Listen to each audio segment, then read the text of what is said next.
Ser podcast.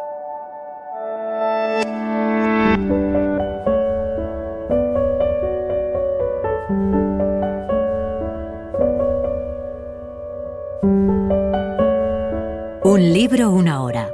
Dirigido por Antonio Martínez Asensio.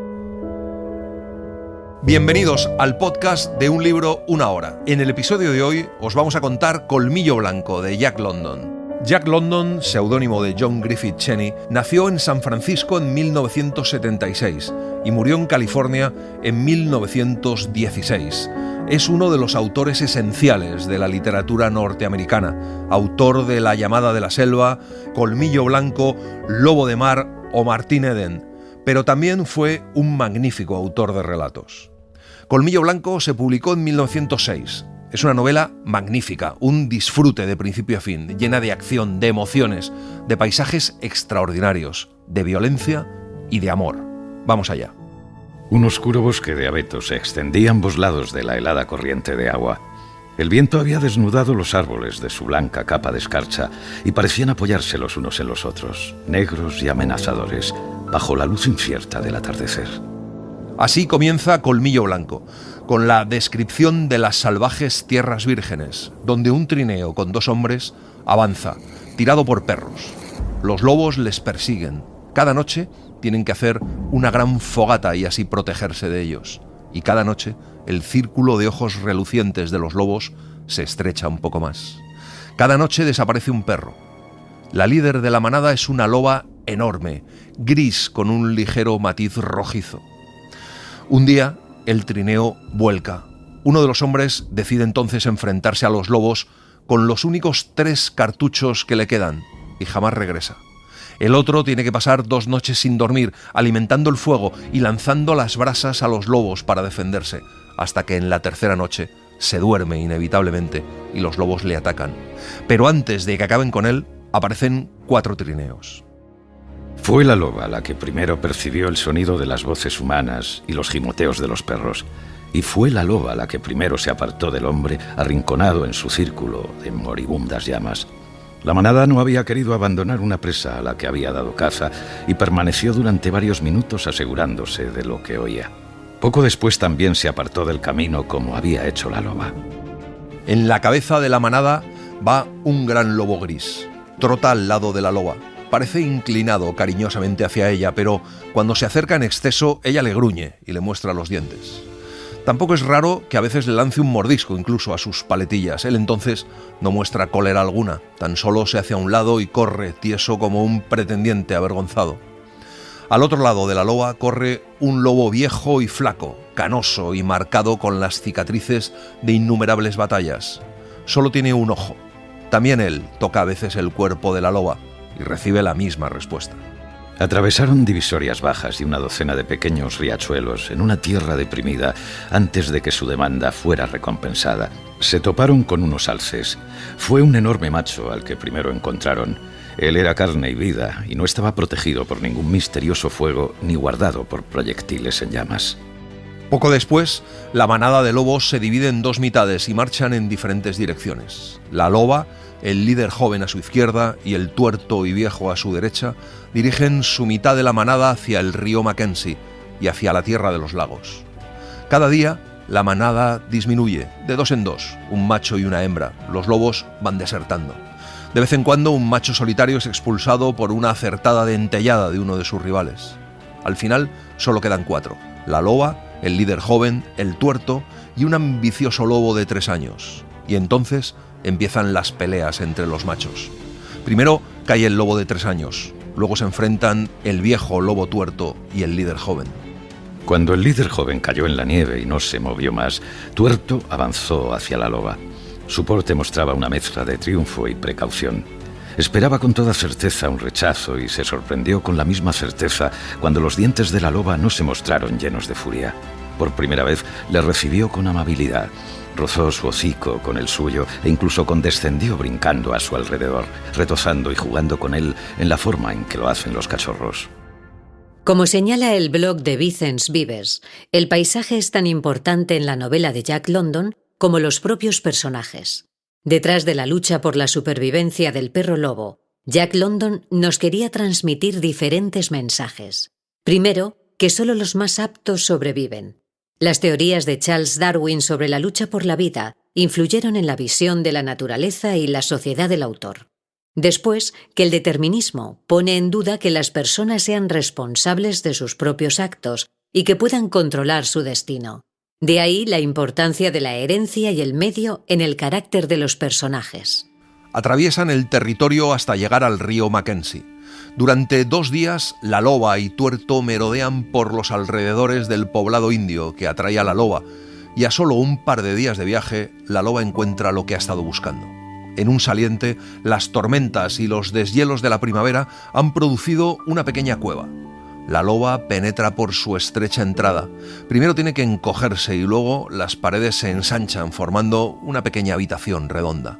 El techo apenas sobrepasa su cabeza. Está seco y cómodo.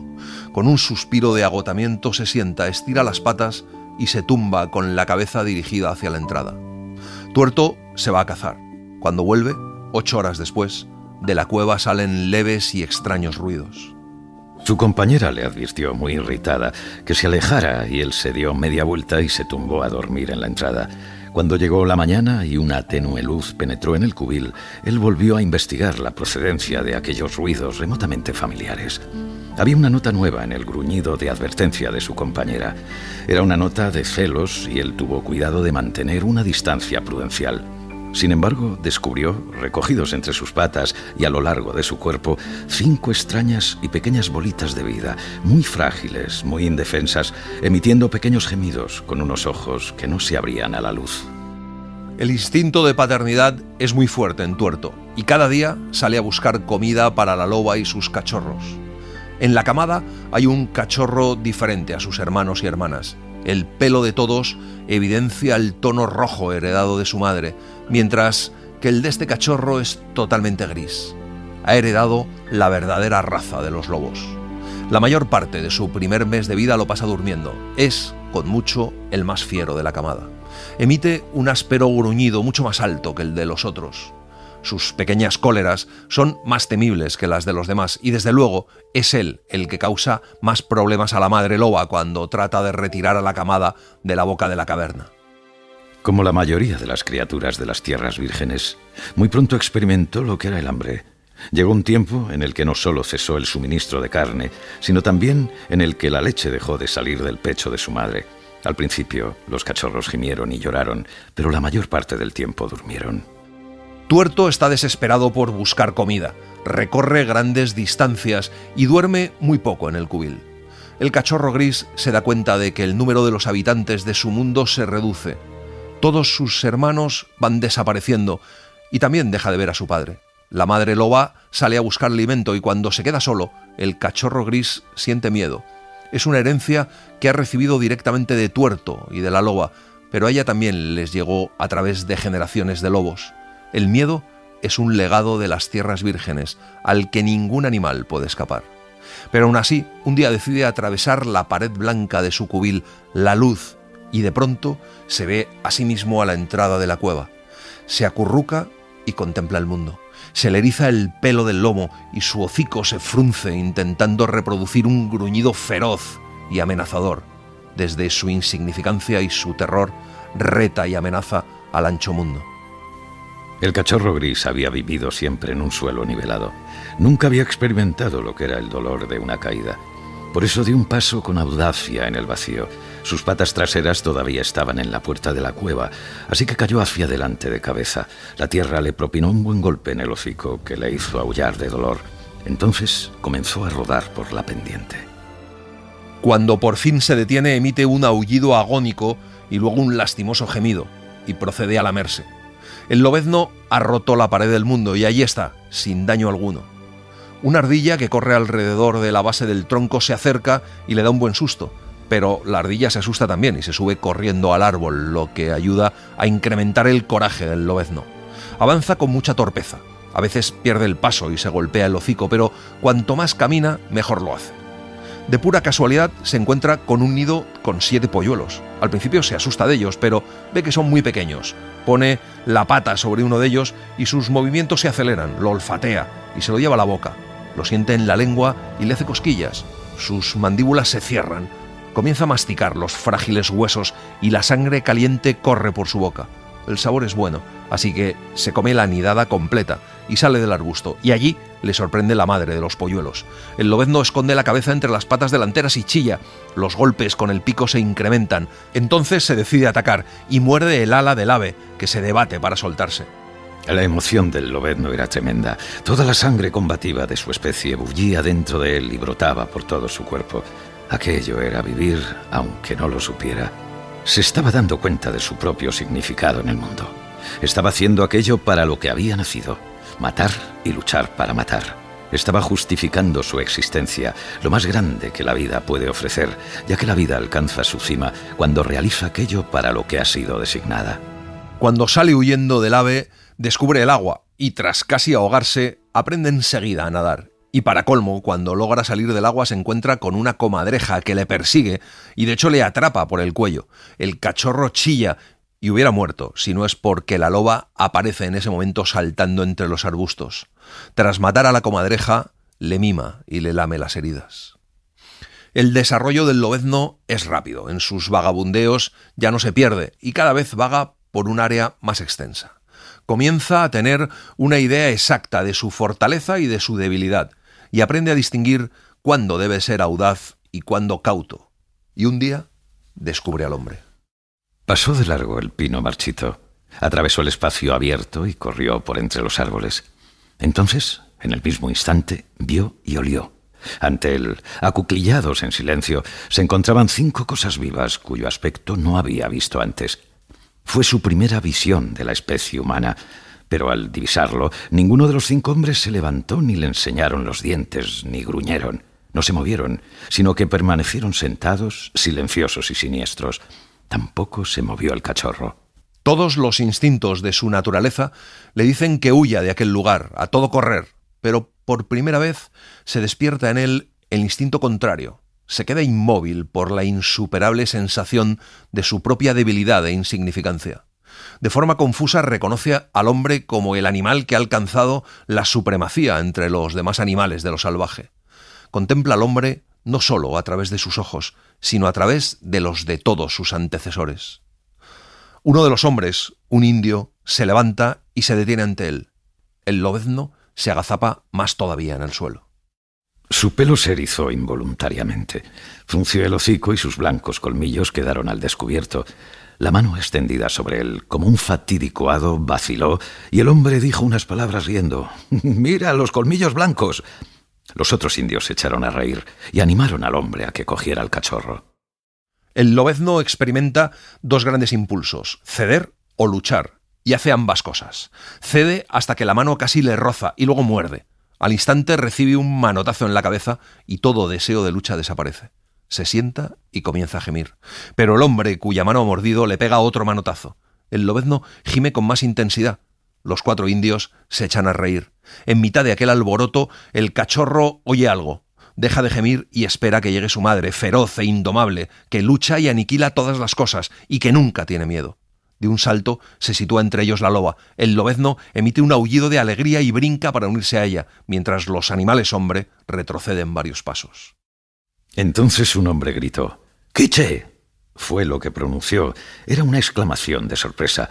El lobezno sintió que su madre debilitaba su gruñido. «¡Quiche!», volvió a gritar el hombre, esta vez con dureza y autoridad. Y entonces el cachorro vio que su madre, la loba, la que no temía a nadie, se agazapaba hasta que su estómago tocó la tierra, gimiendo, agitando la cola, haciendo señales de paz. El cachorro no lo podía entender. Se quedó helado. El temor al hombre volvió a apoderarse de él. Su instinto no le había mentido. Su madre acababa de demostrarlo. El hombre se acerca a ella, pone la mano sobre su cabeza y ella se agazapa más. Otro de los hombres se acerca, la rodea, la toca y la acaricia sin que la loba intente protestar. Uno de los indios se llama Castor Gris. Cuenta que Quiche se escapó hace 2 años, que su madre era una perra y su padre un lobo, y luego señala al lobezno. Está claro que su madre es Quiche, pero su padre es un lobo, por lo cual en él hay poco de perro y mucho de lobo. Sus colmillos son blancos, y Colmillo Blanco debe ser su nombre. He dicho, Es mi perro, ya que no era Quiche la perra de mi hermano. ¿Y no está mi hermano muerto? El lobezno, que de aquella forma recibió un nombre en el mundo, permaneció echado y observó.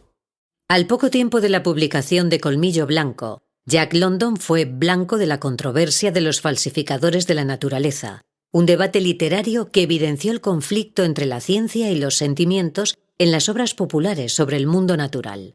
London contestó: «Fui culpable de escribir 2 libros sobre perros. En realidad, fue una protesta contra la humanización de los animales.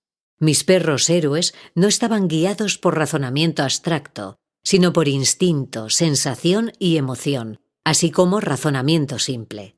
Además, me aboqué a hacer mis historias acordes con los hechos de la evolución. Las enlacé a los hechos descubiertos por la investigación científica». Castor Gris ata a Quiche. Colmillo Blanco sigue a su madre. Unos minutos más tarde, el resto de la tribu aparece en fila.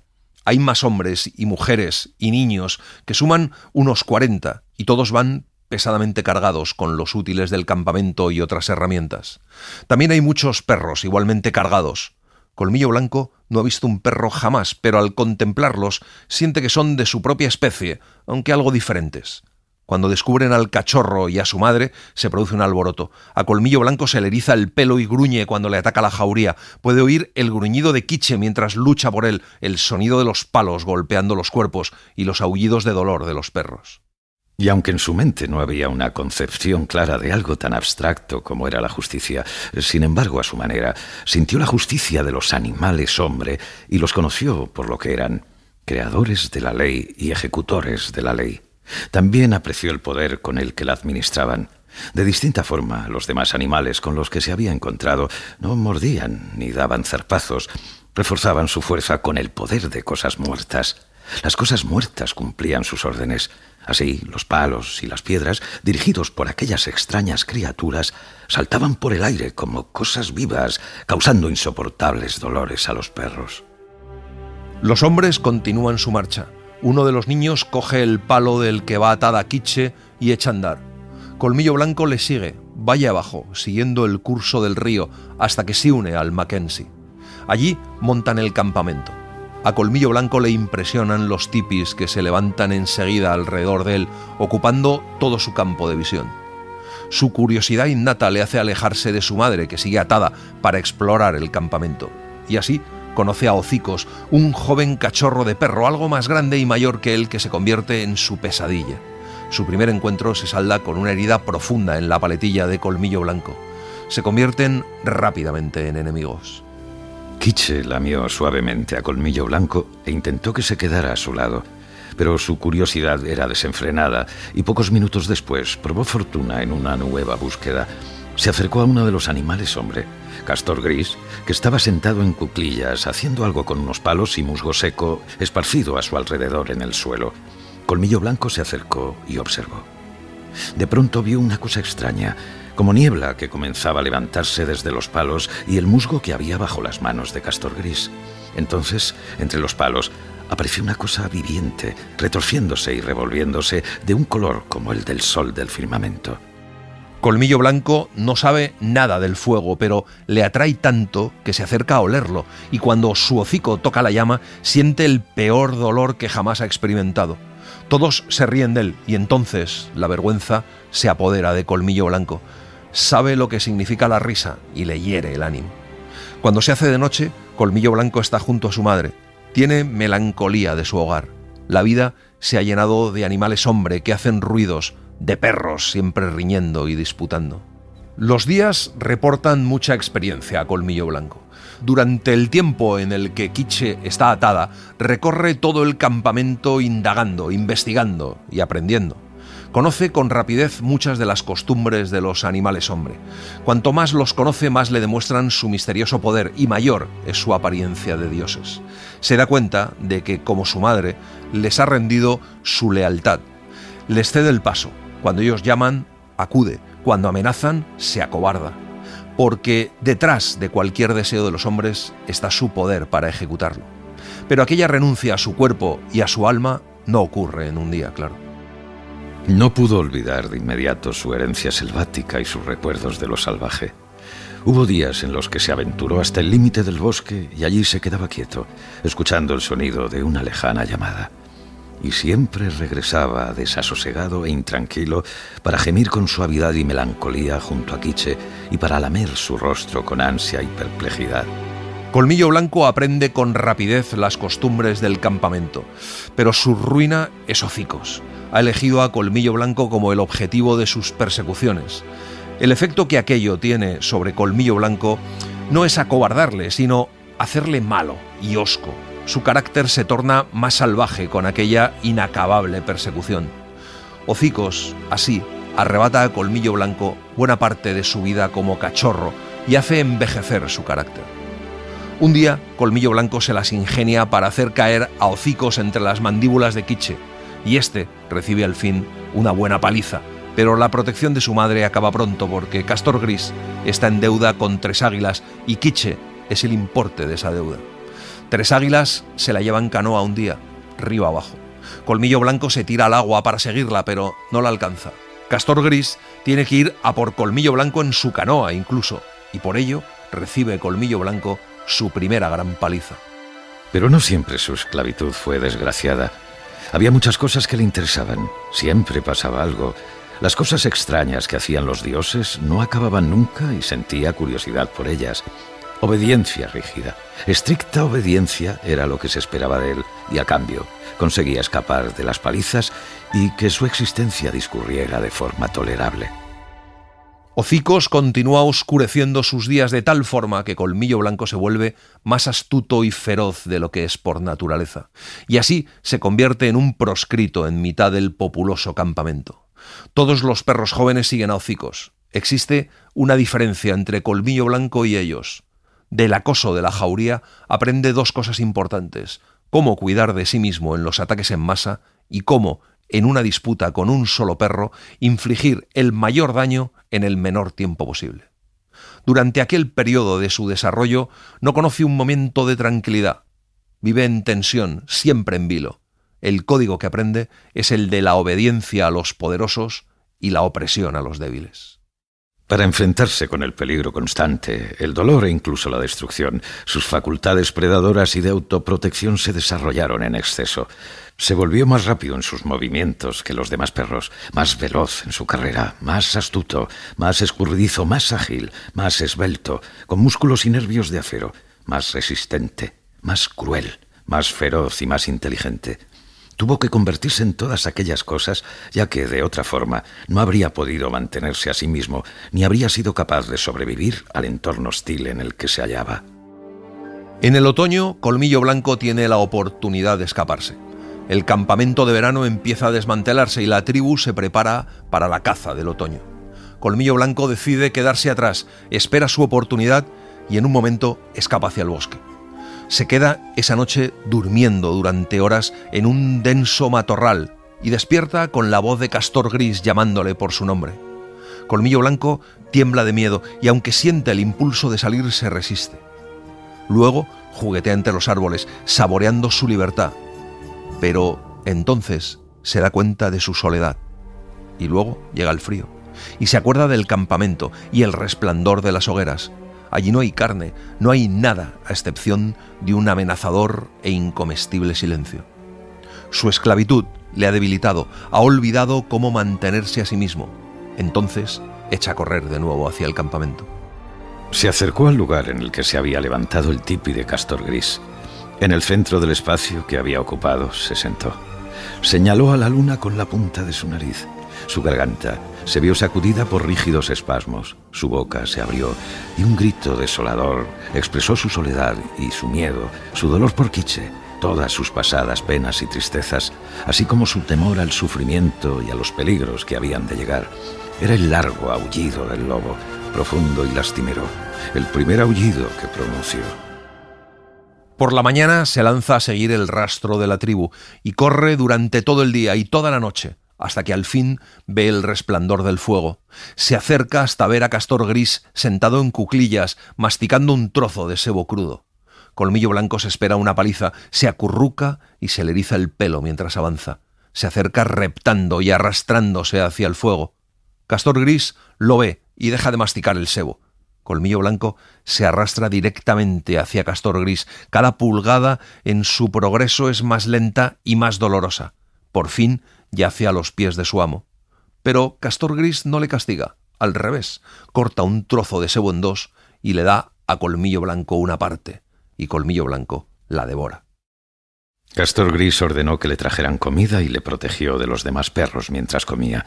Después de aquello, agradecido y contento, Colmillo Blanco se tendió a los pies de Castor Gris, mirando al fuego que le calentaba, parpadeando adormilado, seguro de que la mañana no le encontraría vagando desamparado a través de inhóspitos bosques, sino en el campamento de los animales hombre, con los dioses a los que se había entregado y de los que dependía desde aquellos instantes. A mediados de diciembre, Castor Gris sale en una expedición aguas arriba del río Mackenzie. Colmillo Blanco aprende a tirar del trineo y se suma al trabajo sin rebeldía. No ha aprendido, como los de su especie, a buscar el compañerismo. Ha olvidado prácticamente a Quiche y la única emoción que le queda es la lealtad que rinde a los dioses. Trabaja duro, aprende la disciplina y es obediente. No aprende jamás a jugar con los otros perros. Solo sabe luchar y eso es lo que hace con ellos. En el curso del gran viaje con Castor Gris, camina con cuidado entre los perros adultos en los campamentos que se encuentra. Los meses pasan, la fuerza de Colmillo Blanco se va desarrollando por las largas horas de camino y el esfuerzo constante arrastrando el trineo. Cuando Colmillo Blanco tiene aproximadamente 5 años, Castor Gris se lo lleva a otro gran viaje y en verano llegan al fuerte Yukon. Allí se detuvo Castor Gris.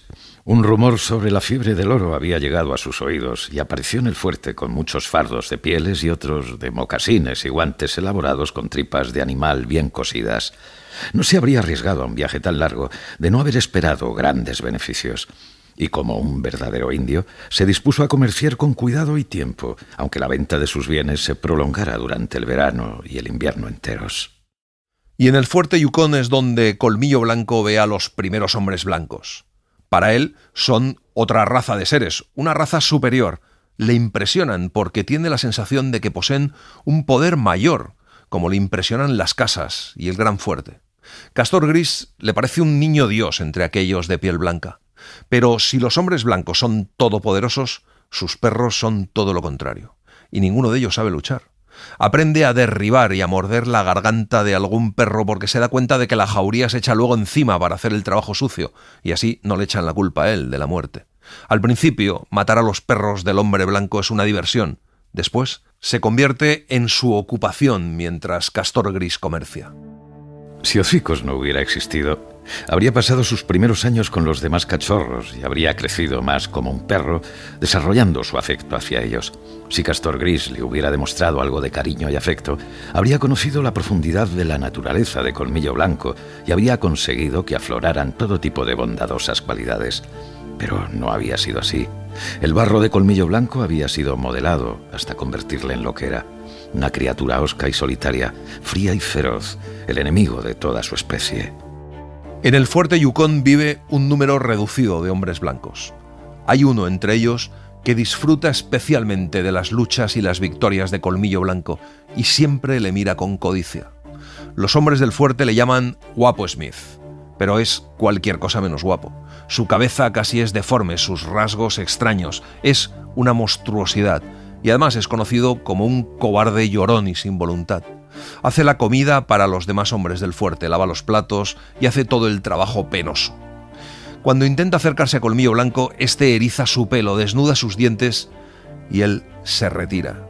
No le gusta aquel hombre. Guapo Smith intenta comprar a Colmillo Blanco, pero Castor Gris se niega a vendérselo. Pero Guapo Smith conocía las costumbres de los indios. Frecuentó el campamento de Castor Gris y escondida bajo su abrigo siempre llevaba alguna botella de whisky o algo semejante. Una de las características del whisky es que despierta la sed. Castor Gris contrajo aquella sed. Sus entrañas enfebrecidas y su estómago arrasado por el alcohol comenzaron a pedir más y más de aquel fluido abrasador, mientras su cerebro, trastornado por el insólito estimulante, fue capaz de ordenarle cualquier cosa con tal de conseguirlo. Castor Gris empieza a perder todo el dinero que ha ganado, y cuanto menos dinero le queda, más se enfurece. Y al fin, Claro, termina vendiéndole a Colmillo Blanco, que un día ve a Guapo Smith venir con un pesado palo y tomar la cuerda con la que Castor Gris ha atado a Colmillo Blanco. Cuando echa a andar, Colmillo Blanco se resiste. Castor Gris le golpea entonces para que se levante. Colmillo Blanco obedece, pero lanzándose sobre Guapo Smith, que como si lo esperara, balancea el palo con habilidad y golpea a Colmillo Blanco derribándole en tierra. Guapo Smith tensa de nuevo la cuerda y Colmillo Blanco, mareado, se arrastra cojeando hasta sus pies. Un golpe de palo es suficiente para convencerle de que el dios blanco sabe cómo manejarlo. Así que sigue a Guapo Smith con la cola entre las piernas, gruñendo entre dientes. En el fuerte, Guapo Smith lo deja atado y Colmillo Blanco empieza a morder la cuerda. En 10 segundos queda libre y vuelve con Castor Gris. Castor Gris le ató de nuevo con una cuerda y por la mañana se lo devolvió a Guapo Smith. Y allí fue donde se produjo la diferencia. Guapo Smith le dio una paliza. Atado con sumo cuidado, Colmillo Blanco tan solo pudo rabiar inútilmente y soportar el castigo. El palo y el látigo fueron los instrumentos que utilizó contra él y recibió la paliza más cruel que jamás había vivido en toda su existencia. Guapo Smith disfruta, se deleita mientras maneja el palo y el látigo y oye los aullidos de dolor de Colmillo Blanco. Porque Guapo Smith es cruel, como son todos los cobardes. Colmillo Blanco muerde el palo con el que lo ata esa noche Guapo Smith y vuelve a irse con Castor Gris. No le ama, pero le es fiel, no puede evitarlo. Aquella vez, Guapo Smith le pega con más severidad que la anterior y Castor Gris lo observa todo impasible mientras el dios blanco maneja el látigo. Cuando termina la paliza, Colmillo Blanco se siente enfermo. Está medio muerto en realidad, pero tiene una vitalidad inmensa y se agarra a la vida con demasiada fuerza. No puede ni arrastrarse por el suelo, y Guapo Smith tiene que esperar media hora. Luego, ciego y sangrante, le sigue hasta el fuerte, donde Guapo Smith le ata con una cadena. Colmillo Blanco permaneció en el Yukon como propiedad de un hombre que era la mitad loco y la otra mitad deficiente mental. Pero ¿quién era un perro para tener conciencia de lo que es la locura? Para Colmillo Blanco, Guapo Smith era un verdadero, aunque terrible dios. En el mejor de los casos, un dios loco, pero Colmillo Blanco no sabía nada de la locura. Lo único que sabía era que debía someterse a la voluntad de su nuevo amo y obedecer todos sus caprichos y antojos. Bajo la tutela del dios loco, Colmillo Blanco se convierte en un demonio. Permanece encadenado en un corral y allí Guapo Smith le atormenta y le enloquece con pequeñas torturas. Descubre enseguida la susceptibilidad de Colmillo Blanco a la risa y toma por costumbre reírse constantemente de él. En aquellas ocasiones, el buen juicio abandona a Colmillo Blanco y en sus arrebatos de furia se torna más loco que Guapo Smith. Odia todo con ceguera y sin el más mínimo atisbo de cordura. Y un día, Guapo Smith empieza a organizar peleas de perros donde Colmillo Blanco vuelca todo su odio y toda su rabia. El primero es un mastín lento y enorme, al que mata en pocos minutos. Un día le hacen enfrentarse con 3 perros, uno detrás de otro. En otra ocasión, un lobo adulto recién cazado en las tierras vírgenes. Y otro día, 2 perros que luchan contra él a la vez. En el otoño, Guapo Smith se lo lleva a Dawson, la ciudad.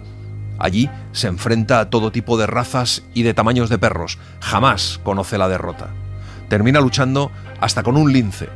Pero después, las peleas se terminan. Así que el espectáculo se limitó a la exhibición hasta la primavera, momento en el que un tal Tim Keenan, un croupier de faro, bajó a tierra. Con él apareció el primer bulldog que jamás había pisado la región de Klondike. Fue inevitable que aquel perro y Colmillo Blanco se enfrentaran y durante una semana el combate fue el tema principal de todas las conversaciones en determinados sectores de la ciudad. El bulldog se llama Cherokee. Cuando Guapo Smith le quita la cadena del cuello, Colmillo Blanco por primera vez no ataca de inmediato. Jamás ha visto un perro semejante. Es bajo, achaparrado y torpe. Solo persigue y persigue a Colmillo Blanco. Cada vez que Colmillo Blanco ataca, le hace una herida a Cherokee, de la que sangra, pero el bulldog sigue como si nada. Colmillo Blanco no puede morderle en la zona vulnerable de la garganta. El bulldog es demasiado bajo y sus sólidas mandíbulas le protegen. Colmillo Blanco le ataca y sale ileso, al tiempo que las heridas de Cherokee van en aumento. Tiene desgarrados los 2 lados del cuello y de la cabeza, pero no muestra signos de desconcierto. Colmillo Blanco continúa danzando, esquivando y volviendo sobre sus pasos, atacando y replegándose, y el bulldog continúa corriendo tras él. Una y otra vez intenta Colmillo Blanco derribar a Cherokee, pero la diferencia de peso es muy grande y al fin llega su oportunidad. Cogió a Cherokee con la cabeza hacia un lado, ya que daba vueltas con más lentitud. Su paletilla quedó al descubierto. Colmillo Blanco lo atacó, pero su propio hombro estaba demasiado alto para morderle, y era tal la fuerza con que le atacaba que dio una vuelta por encima del cuerpo de su enemigo. Por vez primera en su historia como luchador, los hombres vieron a Colmillo Blanco perder pie. Su cuerpo dio una vuelta por el aire y habría caído sobre su lomo, si no llega a ser porque, como un gato, dio media vuelta en el aire para caer a 4 patas. Aún así, cayó de costado y al quedar en el suelo, los dientes de Cherokee se hincaron en su cuello. No es un buen mordisco, le alcanza abajo y cerca del pecho, pero Cherokee no le suelta. Colmillo Blanco se revuelve con furia, pero es como una trampa. El instinto vital más básico se apodera de su cuerpo. La voluntad de vivir le supera, se siente poseído por la carnalidad, como si careciera de cerebro. Su razón es desplazada por el ciego anhelo de existir. Da vueltas, cambia el sentido de los giros, pero Cherokee mantiene las mandíbulas bien cerradas, aunque es arrastrado por el impulso de los enloquecidos giros de Colmillo Blanco. Colmillo Blanco cede solo cuando se agota. No puede comprender, se queda medio tendido, jadeando. Siente las mandíbulas aflojarse y volviéndose a apretar en un movimiento semejante a la masticación. Cada vez se acercan más a la garganta. No hay forma de escapar de aquel mordisco. Es como el mismo destino. Lentamente va ascendiendo hacia la yugular. Poco a poco va estrangulando a Colmillo Blanco, cuya respiración es cada vez más entrecortada y difícil. En ese momento aparecen 2 hombres en un trineo y casi a la vez Guapo Smith salta sobre Colmillo Blanco y comienza a darle patadas como un salvaje. El joven y alto recién llegado se abría paso dando codazos a derecha e izquierda sin ninguna ceremonia o consideración. Cuando apareció en la arena, Guapo Smith estaba a punto de propinarle otra patada. Todo su peso recaía en un pie y se encontraba en una posición de equilibrio inestable.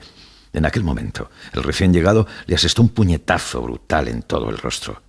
La pierna de Guapo Smith, con que se sujetaba, se levantó del suelo y todo su cuerpo subió por los aires y se desplomó en la nieve.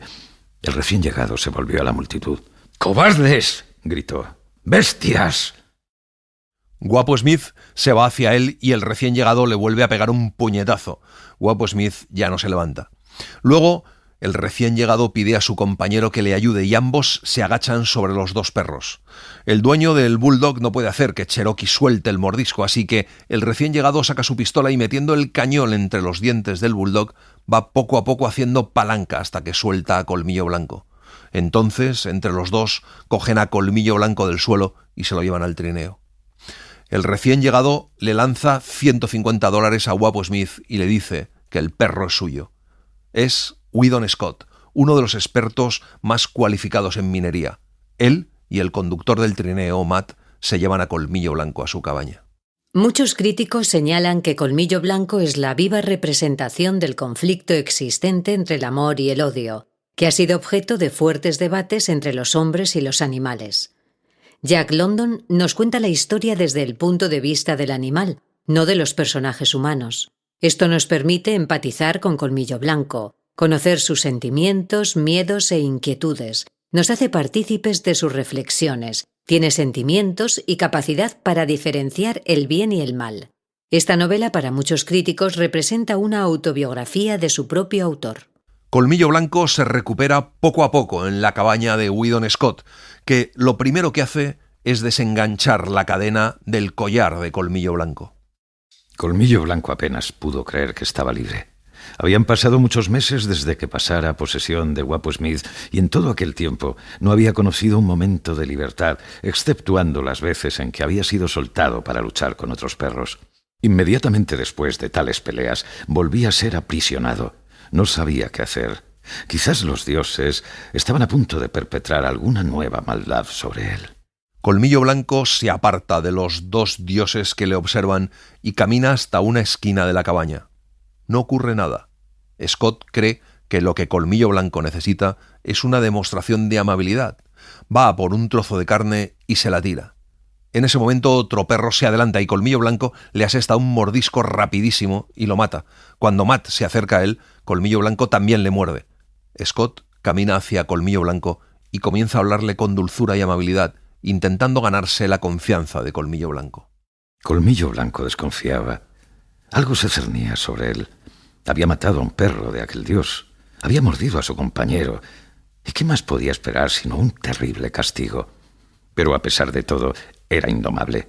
Se le erizó el pelo y mostró sus dientes, sus ojos vigilantes, todo su cuerpo alerta y preparado para cualquier cosa. El dios no llevaba palo, por eso toleró que se acercara tanto. La mano del dios estaba extendida y descendía sobre su cabeza. Colmillo Blanco se fue hundiendo mientras su cuerpo se ponía en tensión cuanto más agazapado se encontraba. Weedon Scott cree que será lo suficientemente rápido para evitar un mordisco, pero Colmillo Blanco ataca con la rapidez de una serpiente. Scott grita sorprendido, sosteniendo con la mano sana la otra desgarrada. Colmillo Blanco se retira, agazapado, erizado el pelo, los colmillos al descubierto, los ojos malignos y amenazadores. Espera una paliza tan temible como las que ha recibido de Guapo Smith. Pero el castigo no llega, y al día siguiente Scott vuelve a sentarse cerca de él. Colmillo Blanco no ve nada peligroso, ni látigo, ni arma de fuego. Scott permanece quieto. Los gruñidos de Colmillo Blanco poco a poco cesan por completo. Entonces el dios habla, y Colmillo Blanco vuelve a gruñir. Pero el dios no hizo ningún movimiento hostil y continuó hablando con toda calma. Durante cierto tiempo, Colmillo Blanco gruñó al tiempo que le hablaba y se estableció una correspondencia entre gruñidos y voz.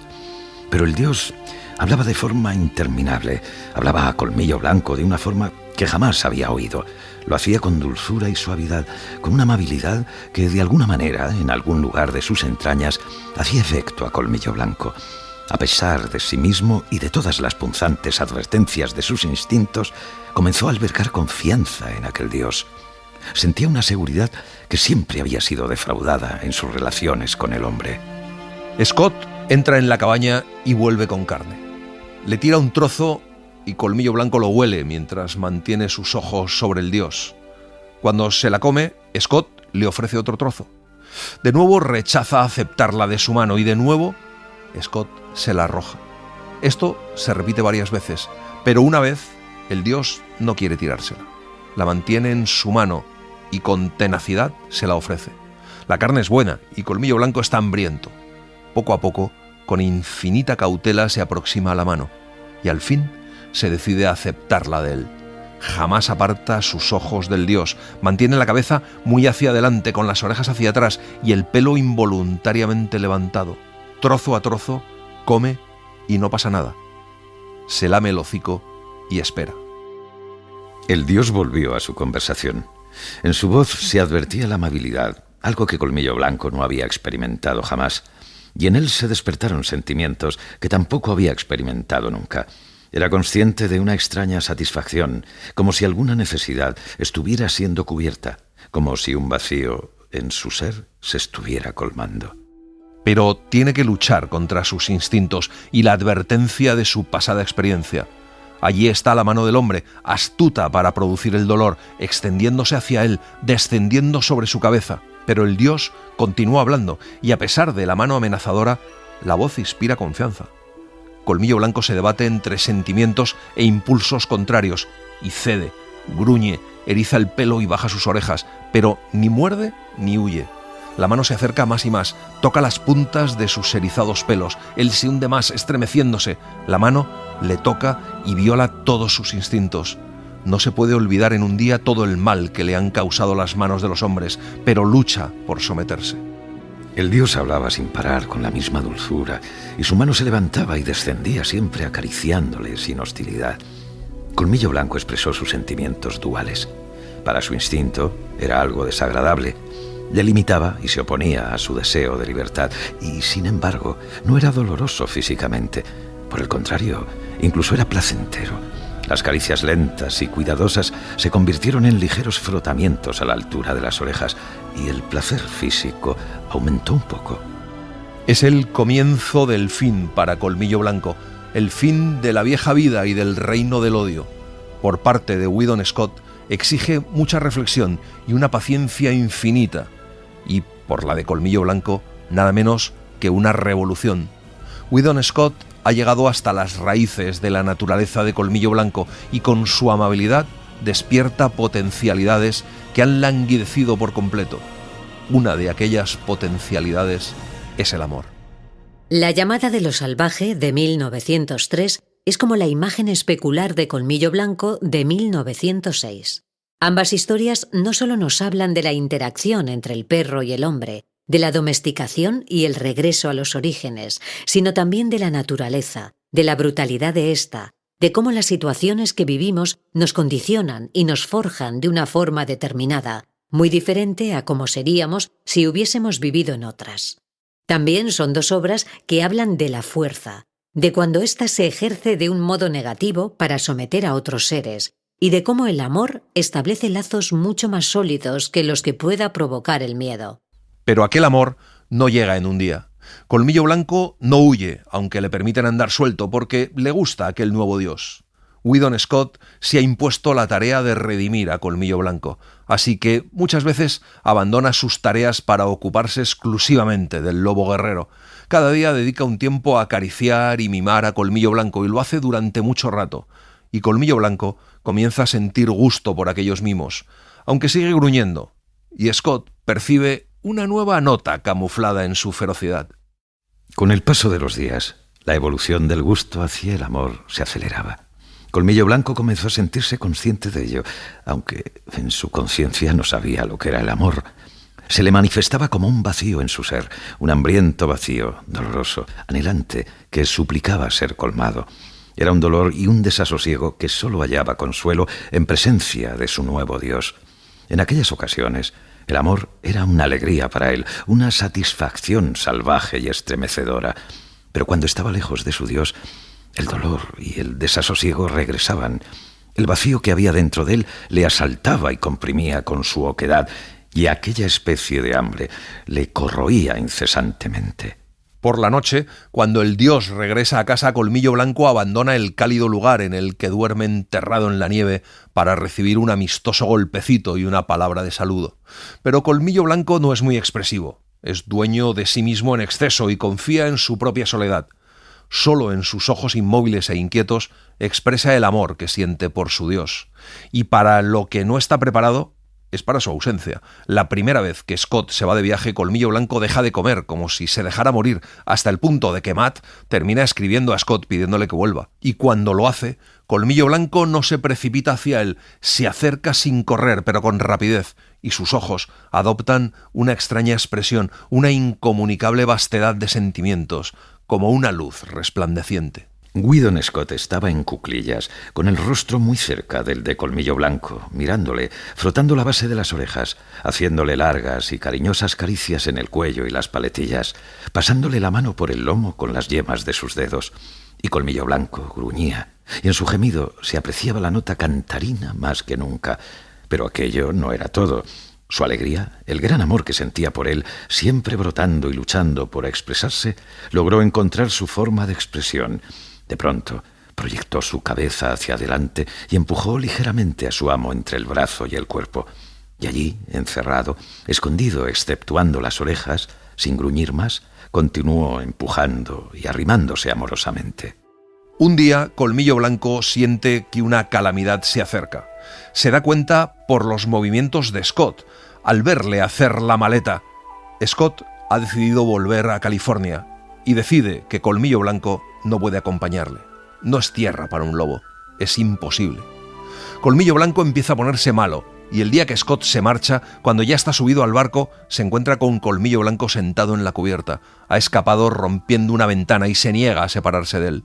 Así que Scott se lo lleva. Descienden del vapor en San Francisco y Colmillo Blanco se queda horrorizado al ver la ciudad. Pero cuando llegan a la casa de Scott, donde están sus padres, en pleno cambio, se siente bien. Están en el campo. Primero, quiere defender a su Dios de todo, hasta de los abrazos que le dan su madre y su padre, el juez. Luego, tiene que aprender a respetar al galgo de la familia y, sobre todo, a una perra, Collie, que toma a Colmillo Blanco por enemigo desde el principio.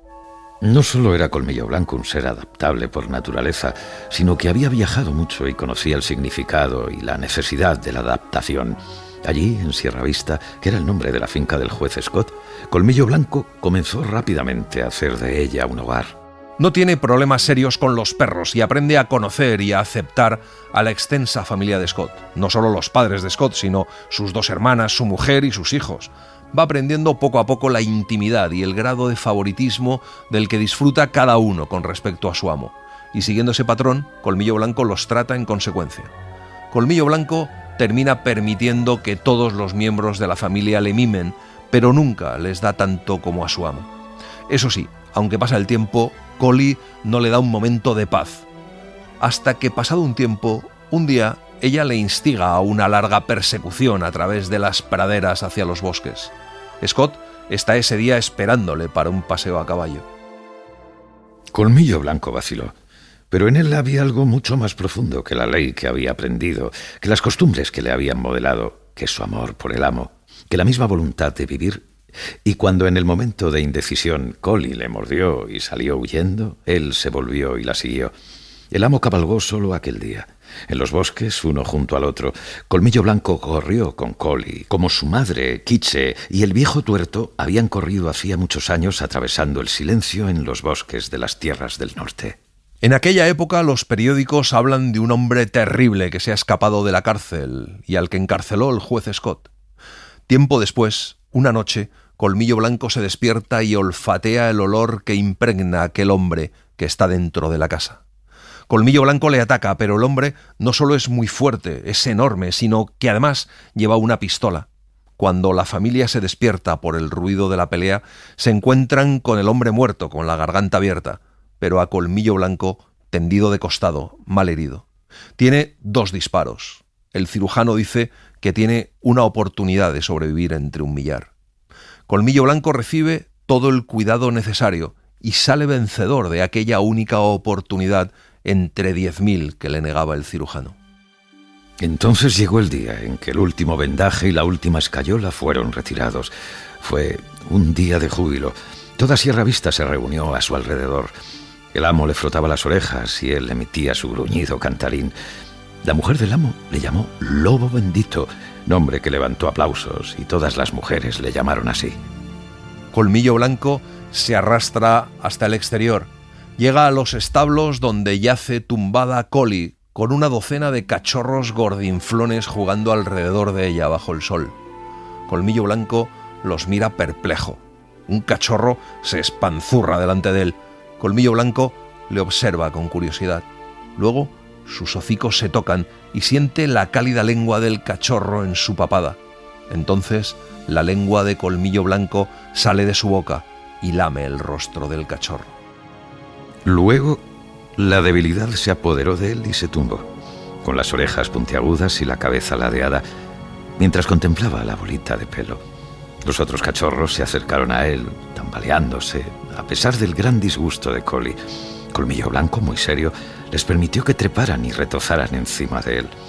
Al principio, entre los aplausos de los dioses, le traicionaron un poco su antigua timidez y torpeza, pero aquellos apuros se desvanecieron cuando las cucamonas y las travesuras de los cachorros continuaron y, tumbado con los ojos entornados y la actitud paciente, se adormiló al sol.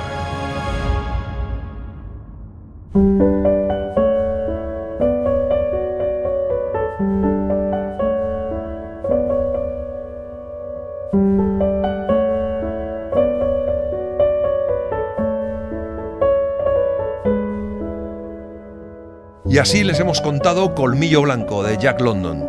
Hemos seguido la edición de Alianza Editorial con traducción de María del Mar Hernández.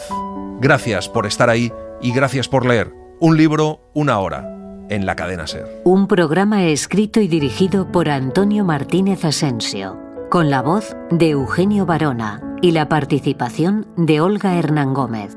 Realización de Mariano Revilla. Edición y montaje de sonido de Pablo Arévalo. Y en las redes, Virginia Díaz Pacheco.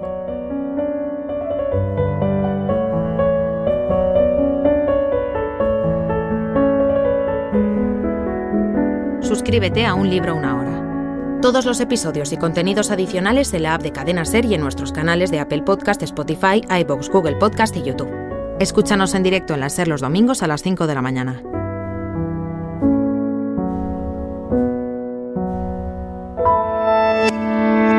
Cadena SER. La radio.